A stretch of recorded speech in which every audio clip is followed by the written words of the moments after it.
25 Bowl. Today, the Texas Sports Hall of Fame released their newest class. A couple of great UT Longhorns, Jamal Charles, Colt McCoy. Both of them will be inducted into the class of 2024. And Colt McCoy joins us today on 365 Sports with Craig and Paul. And I'm David Smoak. Colt, you won a lot of awards. You earned a lot of the awards, all of them. What does this mean to you in your home state? Oh, man, I am so humbled and honored. You know, I would say growing up in Texas, like I never dreamed of being inducted into the Texas High School Sports Hall of Fame, which was last year, or even having the honor of the Texas Sports Hall of Fame this year. And, man, to get to go in with one of my teammates, Jamal Charles, seems like it's an awesome class. A lot of great coaches, Jackie Sherrill, Mike Leach. Man, really cool, and I'm extremely thankful.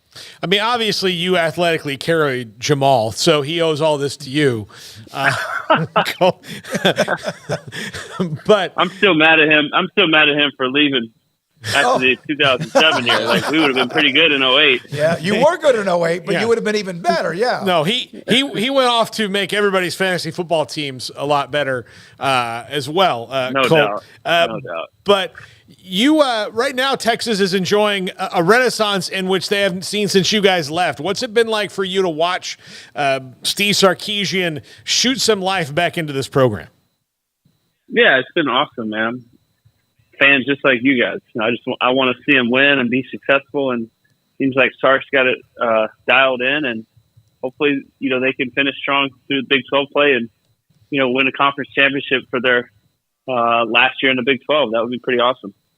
Cole, did you get a chance to watch much of Maalik Murphy? And just if so, what were kind of just some of your initial thoughts last week? I thought he did great. I mean, his first game, like I remember my first game. I don't know if I played that good. So I think he did a great job, and you know, obviously he's well coached. Spent a lot of time with Coach Milwee and Sark, and those guys are prepared week in and week out to play, and I know Arch is ready to play too. So they've got a really good quarterback room, and I think they have a tough test this week against Kansas State, but I've got full confidence in them to play well this week. Colt, your thoughts about the improvement. You hear about a team that improves the most maybe from the first game to the second game, or maybe during an off week if it's early enough or even late enough. But the improvements that a quarterback can make by just getting the snaps live and the second time around, even though K-State is really good, and how much that can help. Yeah, I think experience goes a long ways, right? I mean, I would say I'm in my 14th season in the NFL, and if I jump back out there, like I'll still be learning. I'll still be growing up, right? Like still trying to figure out something that I can be better at. So that's a massive learning curve. But from your first game to your second game in conference, like it's hard to step in and play like that. So I think he did a wonderful job, and I think you'll see him be a little bit more comfortable early in the game. I think for the most part, like it's normal. Like some of the mistakes or some of the turnovers, like the speed of the game is just faster, right? You just got to speed it up a little bit. And I'm sure that he's being coached on that, and I'm sure he'll be ready to play this week. So be fun to watch. Colt, are you getting calls right now to come back? I mean, it's that time of the year where people might need quarterbacks with experience, and you fit that bill? You know what? My body's never felt this good in the fall.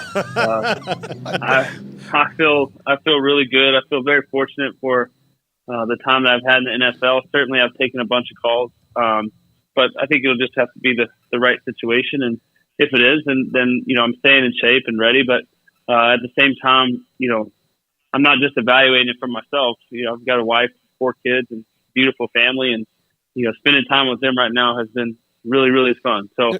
I'm in a great place. I'm very humbled and excited about coming out there in April for the Hall of Fame. You know, Colt, I did a radio show with Quan Cosby many years ago now, and it was right after Jordan Shipley. He had gotten released, and we had him on, and I asked them, I said, do you guys miss it right now? And they're like, well, I mean, playing, yes. Like, it was a weird kind of feeling that they couldn't describe of like, yeah, I mean, you miss it, but He's like, I've not been in a roster in 2 weeks, and I feel amazing. So it's a weird thing to describe, isn't it? Yeah, it's hard. I certainly, battled really hard this offseason. I had a little elbow surgery, fought my way back, felt like I had a really good training camp and was ready for the season. But, these things happen. I've been through coaching changes before, and, you never know, what they think or what they want. And, you got to let them do what they want to do and bring in who they want to bring in. And unfortunately, I was off the list. So that's okay. I mean, I hold no grudges. But yeah, I mean, football is amazing. It's afforded me so many unique opportunities, and I've got to play the game that I love for a long, long time, and I'm very thankful for that. And we'll see what happens. Like I'm in a really good place, and again, my body feels great. My family is doing well, and there's a lot of life left to live outside of football. But in saying that, like, we all love the game. We all want to play. And if it's right, it's right. And I'll do it. Colt, you had to start your first ever game as the Texas quarterback in 2006 after their national championship team. In fact, I remember that game. And then I know you had a hell of a game at home against Ohio State the year before Texas had won. I know you didn't win that game, but there you are. You're starting at UT. There's a history, there's a tradition, there's a legacy, a lineage, all of that above to be a quarterback at UT. What did it mean to you? Oh, I mean, I'm so thankful for my time at UT. I mean, I went to a small school out in West Texas and never dreamed I would have the opportunity to go play at the best university in the world. And when I had that opportunity, I jumped on it and gave it everything I had. And, I was really blessed with great teammates and I redshirted my first year, which I think was probably one of the best things that ever happened to me. Because I got to have a front row seat to a national championship and how guys work and how guys prepare. And, I was fortunate to have the same coaches my 4 or 5 years in college. I think that was very helpful for me. And, and I did work really hard, and I cared a lot about it, and I gave it all I had. But I'd be the first one to tell you that there was a lot of people that were along the path with me that helped me or provided something for me or gave me a little nudge or whatever it may be. And I love all those people, and they know who they are. But being able to play at UT and be successful like we were, I'm so privileged to be able to say that I did that. And I'm also privileged to say I gave it everything I had. I left it all out there. There's nothing else I can do. So I'm looking forward to, someday being able to go back and be around some of the games and support the program. And, I've just been very busy in the NFL for the last 14 years. Colt, one thing that always surprised me about you, and I maybe should have known better, and I think it got better and better as you moved on throughout your career, you were a lot more of a running quarterback than a lot of people might remember. They look at the numbers, but it seemed like you got better and better. How much of that was off-season training, strength, weights, etc.? Because I really respected that part of your game.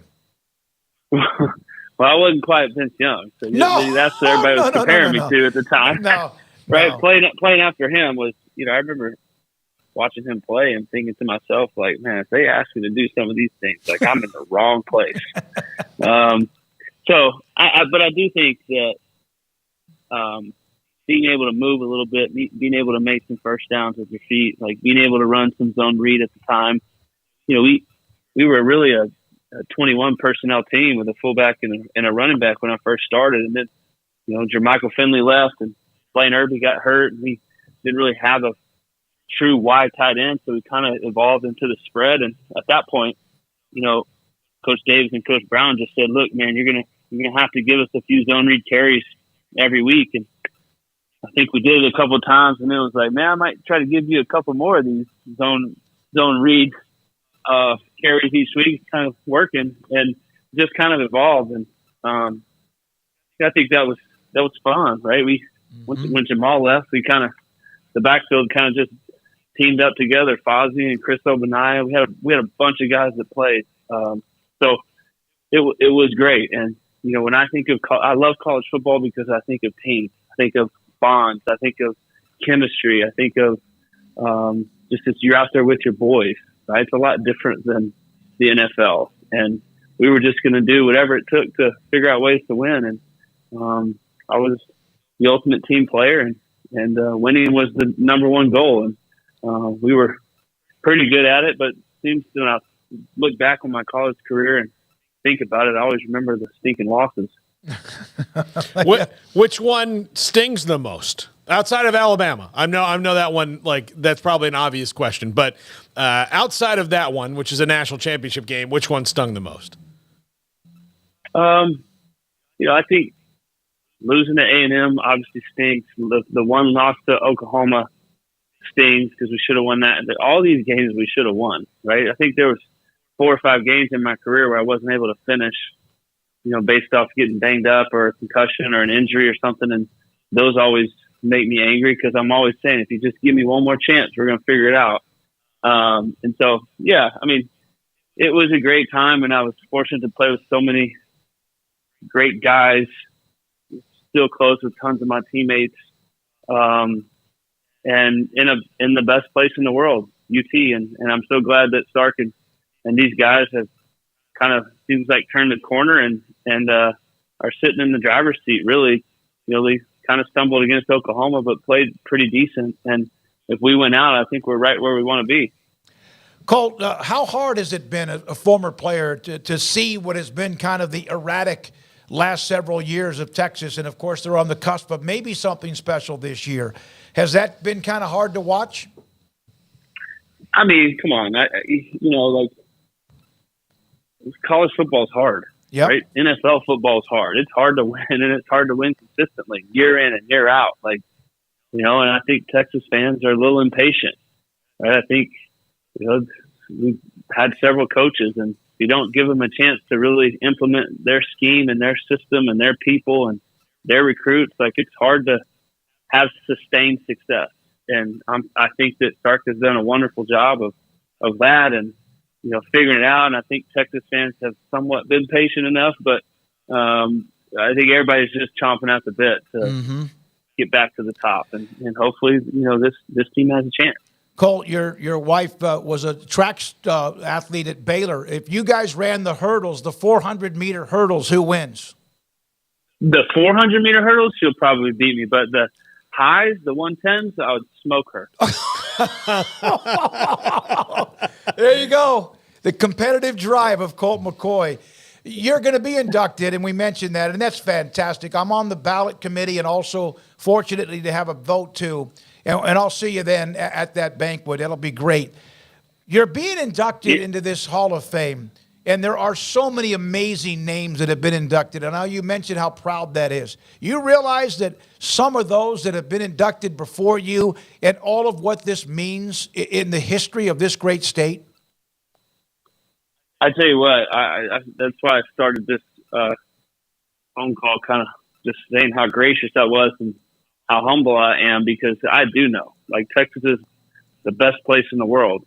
There's so many athletes. There's so many people who have done amazing things, and to have people vote for me and want me in this Hall of Fame, that's extremely humbling, right? Where I come from and how I grew up, and that just wasn't ever on my radar. And for it to be happening now, it's just I kind of just have to pinch myself every now and then to recognize, how fortunate I am to be in this position. And it's a really cool honor for me, but also for my family and also for all the people that I was around, my coaches, my teammates, the staff, the trainers, the strength coaches. You can just go down the list. High school coaches. It's just really, really cool. You know what? If I don't think about this, and we've talked about some of the athletes, Paul's brought this up about Earl Campbell, who's a great friend of the show. You don't hear anything bad about Colt McCoy. And I'm not talking about things. I'm talking about you played the game the way it was supposed to be played. Yes, there's rivals that probably didn't like you because you were the quarterback at Texas. But you were one of those that was easy to like, whether you liked Texas or not. How much of that was instilled in your body and who you were as a young man when you were growing up in Tuscola? You know, a lot. I'm very thankful for my parents and my grandparents and the small town that I was raised in. The people there, it's just very hardworking, humble community, and you learn a lot that way. You don't realize it till you leave.